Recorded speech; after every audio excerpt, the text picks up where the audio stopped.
सास नंबरी, बहू 10 नंबरी। पूरे घर में मालती देवी का हुक्म चलता था।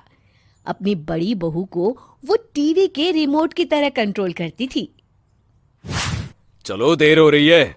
12 बजे से पहले लड़की वालों के यहाँ पहुंचना है। हाँ हाँ, चलती हूँ।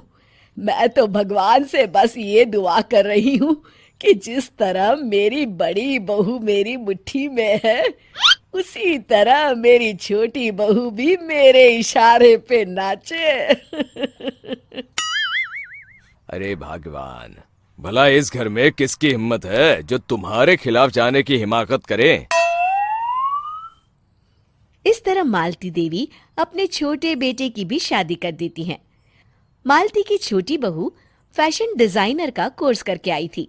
उसका सपना था कि शादी के बाद वो अपना खुद का बुटीक खोले। एक दिन, क्या बात है छोटी, तू तो एक से बढ़कर एक डिजाइन बना लेती है। इसमें कौन सी बड़ी बात है दीदी? आप चाहे तो मैं आपको भी सिखा सकती हूँ। हाँ, फिर हम दोनों मिलकर एक बुटीक खोल लेंगे। लेकिन दीदी, उसके लिए तो बहुत पैसे लगेंगे। हाँ तो क्या हुआ, पैसे माँ जी से ले लेंगे। हाँ हाँ, मेरे पास तो पैसों का पेड़ है ना, तोड़ के तुम दोनों को दे दूंगी। मेरी एक बात अच्छी तरह समझ लो, मैं तुम दोनों को एक ढेला भी नहीं देने वाली। बड़ी आई बुटीक खोलने वाली। ये आप क्या कह रही हैं माँ जी?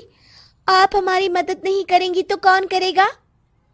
अरे अगर बुटीक खोलने का इतना ही शौक है तो अपने माँ बाप से पैसे क्यों नहीं मांग लेती?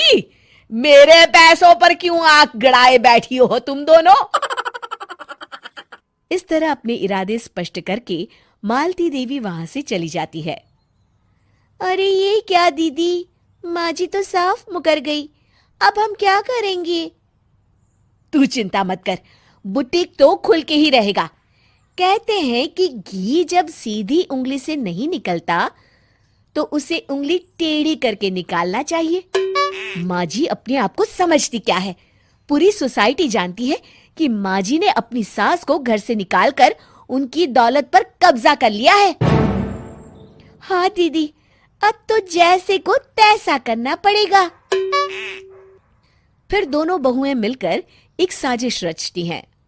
एक दिन, अरे नालायक, जरा ठीक तरह से पैर दबा, बिल्कुल मजा नहीं आ रहा।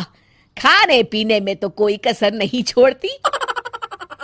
तभी वहां बड़ी बहू हाथ में एक फॉर्म लेकर आती है। माँ जी, आपके लिए एक खुशखबरी है। सरकार सभी बुजुर्गों को हर महीने 10,000 रुपये पेंशन देने वाली है। अरे ये क्या कह रही है तू? क्या सच में मुझे हर महीने घर बैठे 10,000 रुपये मिलेंगे?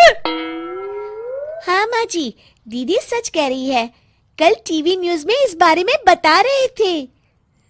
बस आप ये फॉर्म पढ़ के इसे भर दीजिए और अपने दस्तखत कर दीजिए। मैं इन्हें ले जाकर जमा करवा देती हूँ। अरे नालायक, बड़ी कामचोर है तू। इस बुढ़ापे में कहाँ तुम मुझसे फार्म भरवा रही है? खुद ही भर ले, मैं दस्तखत कर देती हूँ। ठीक है माँ जी। फिर बड़ी बहू बड़ी चालाकी से फॉर्म के पन्नों के बीच प्रॉपर्टी के पेपर छिपा कर रख देती है और उन पर मालती देवी के दस्तखत करवा लेती है। कुछ दिनों के बाद मालती देवी अपने पति के साथ 2 दिनों के लिए अपने एक रिश्तेदार के यहाँ जाती है। दूसरी तरफ दोनों बहुएं पूरे घर पर अपना कब्जा कर लेती हैं। मालती देवी जब अपने रिश्तेदार के यहाँ से लौटती हैं, तब अपने कमरे में ताला लगा देख आग बबूला हो जाती है। अरे नालायको, मेरे कमरे में इतना बड़ा ताला किसने लगाया है? माँ जी, ये कमरा तो मैंने अपने बेटे रोहन को दे दिया है और आज से आप बाहर कोने में जो छोटा कमरा बना है ना, वहां रहेंगी।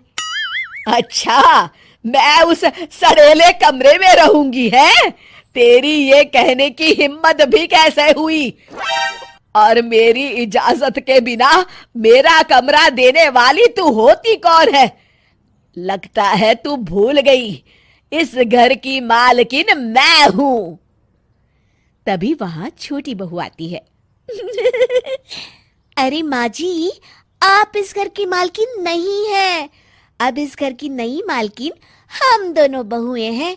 ये देखिए, इन प्रॉपर्टी के पेपर पर आप ही के दस्तखत है। अरे भाग्यवान, ये तुमने क्या कर दिया? दस्तखत करने से पहले एक बार ठीक से पढ़ तो लेती। अरे लेकिन मेरी बहुएं मेरे साथ ऐसा कैसे कर सकती है? अरे तो इसमें कौन सी अचरज की बात है? तुमने भी तो अपनी सास को घर से बाहर निकाल दिया था। टूटा फूटा ही सही, शुक्र करो कि इन दोनों ने कम से कम हमें रहने के लिए कमरा तो दिया। तुमने तो अपनी सास को वो भी नहीं दिया था। आज समझ में आया, जैसी करनी वैसी भरनी। चलो अपना सामान उठाओ और चलते हैं।